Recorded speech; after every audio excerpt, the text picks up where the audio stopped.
Olá pessoal, e aí? Tudo bem? Vamos para mais uma aula nossa.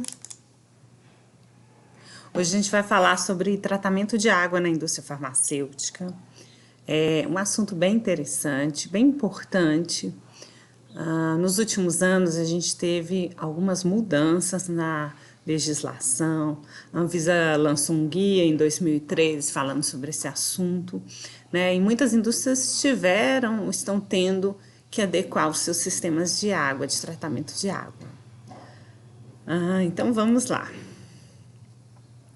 Os objetivos dessa aula são explicar quais os mecanismos de obtenção de água na indústria farmacêutica, né?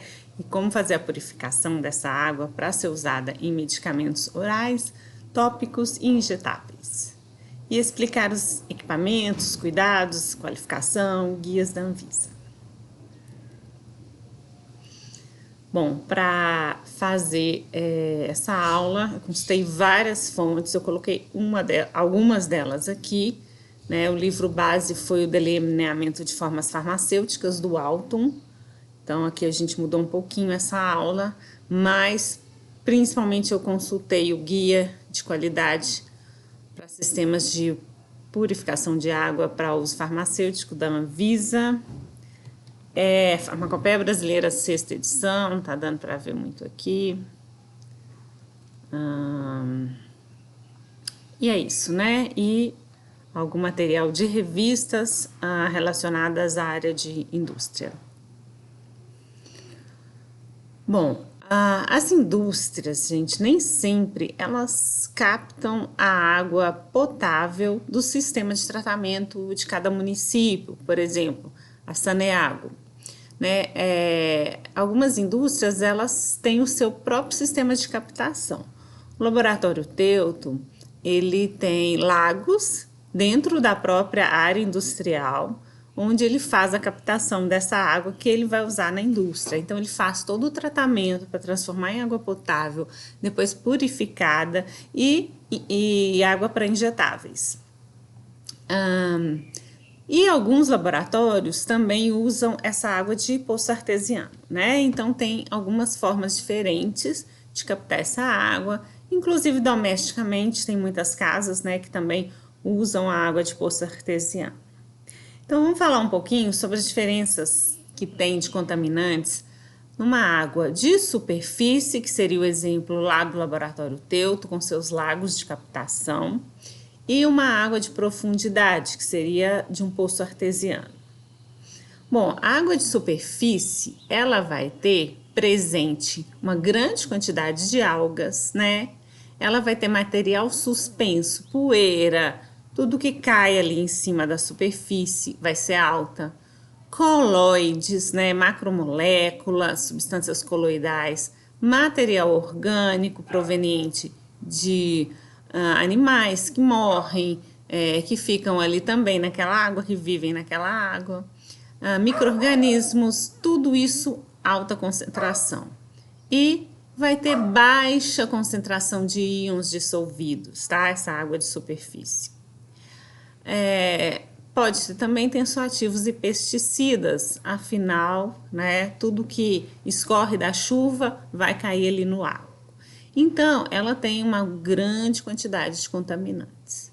A água de profundidade, que é a de poço artesiano, ela pode ser mais limpa, né? Ela vai ter algas ausentes e baixa concentração de material suspenso, de coloides, de material orgânico, de micro-organismos e de íons dissolvidos. Bom, íons dissolvidos, né? O que ela mais vai ter são os íons dissolvidos, grande quantidade de minerais. Afinal, ela está correndo ali no lençol freático, né? E captando sais ali que vem da profundidade, né? Das rochas que se encontram ali. Então, ela vai ter íons dissolvidos em grande quantidade e alguns metais também, ferro, né, manganês e outras substâncias, ok? Então, essa água que pode ser de lagos, de rios ou de poço artesiano, né, a gente vai chamar água de abastecimento. Ela pode ter sais, materiais orgânicos, cátions, ânions, né, que são as impurezas dissolvidas, e ela também tem impurezas não dissolvidas, impurezas maiores, que é a lama, sílica, algas, micro-organismos, lodo, material suspenso, material orgânico, óleo, ferrugem e muitas outras coisas. Por que eu separei aqui em impurezas dissolvidas e não dissolvidas? Porque a gente vai tratá-las de forma diferente, né? O pré-tratamento típico depende das características dessa água de entrada, como a gente falou, se ela é de superfície ou se ela é de profundidade. E a gente precisa estudar essa água pelo menos um ano. Por quê? Por causa das sazonalidades que vem com as estações do ano, com a estação de chuva. Então, no período de chuvas, é muito mais... é muito maior a quantidade de sujeira num lago de captação, né? Porque a chuva vai fazer arrastar várias impurezas para o lago e também vai deixar o lago mais agitado, né? E aí vai levantar poeiras que estavam decantadas, sujeiras que estavam decantadas. Então a gente tem que fazer uma análise dessa água durante um ano para a gente validar essa água. Então, o processo de validação de tratamento de água, ele, no mínimo, é 1 ano e 1 mês que você tem que fazer, tá? Por causa disso.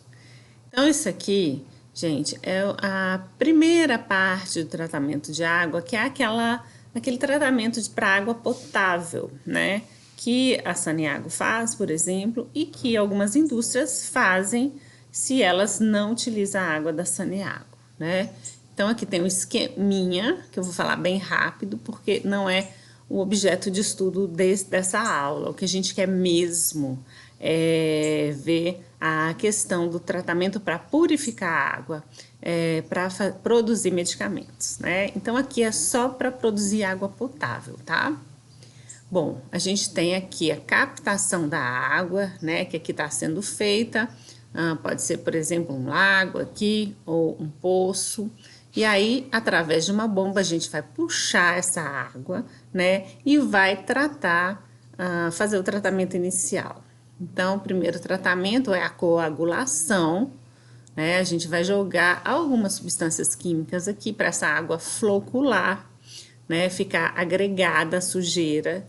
E depois a gente passa por um sistema de decantação, que esses flocos, esses agregados de sujeira vão decantar e a gente vai conseguir tirar, extrair isso, né? Essa água, então, depois ela passa por uma filtração, então a gente tem um filtro aqui e aí a gente vai livrar essa água de sujeiras mais grosseiras, né? Todas as sujeiras grosseiras vão ficar retidas nesses processos que a gente falou aqui iniciais, tá? Até o 3.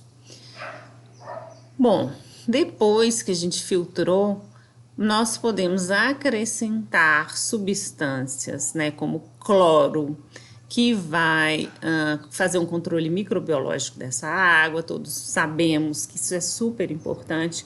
Esse foi um dos motivos que fez com que diminuísse muito a morte de pessoas, né, através do uso de água de abastecimento. Se a gente for estudar a história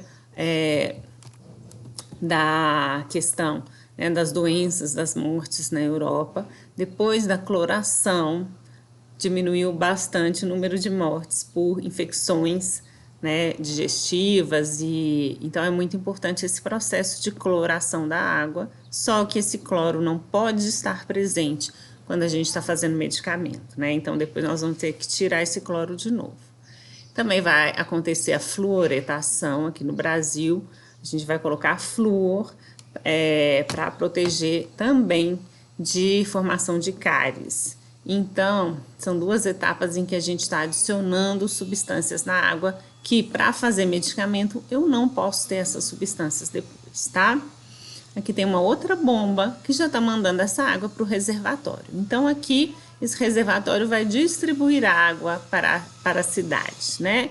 Esse aqui é um esquema de um tratamento de água municipal, mas a indústria tem que fazer isso se ela não está recebendo a água da Saneago.